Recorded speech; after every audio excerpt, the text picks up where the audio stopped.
My name is Robert Kirkpatrick. I direct an initiative of the UN Secretary General called Global Pulse, which is essentially a lab for the UN system to learn how to use big data.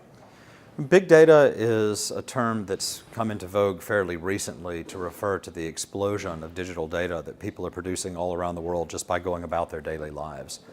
As they buy and sell goods, as they search for information on the internet, as they share their lives with friends and family on social networks, they're producing huge amounts of data, many different kinds of data in real time.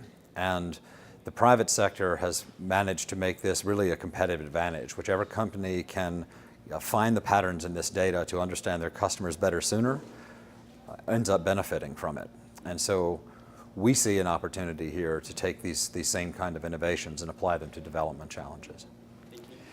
Big data does represent a new paradigm in terms of how we work. I mean, evaluation today is really about, for the most part, a retrospective act. You're looking back to find what evidence you can of what occurred and to understand the type of impact that it had. Big data is being produced in real time, and we don't have to collect this information from people. The data is collecting itself. It's out there.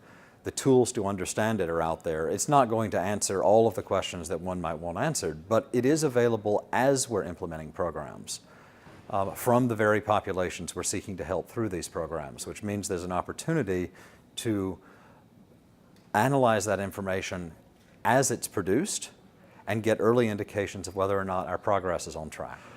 Well, at Global Pulse, we're really excited about engaging with the evaluation community because essentially we see an opportunity here to partner with evaluators and help us evaluate the impact of these new kinds of information.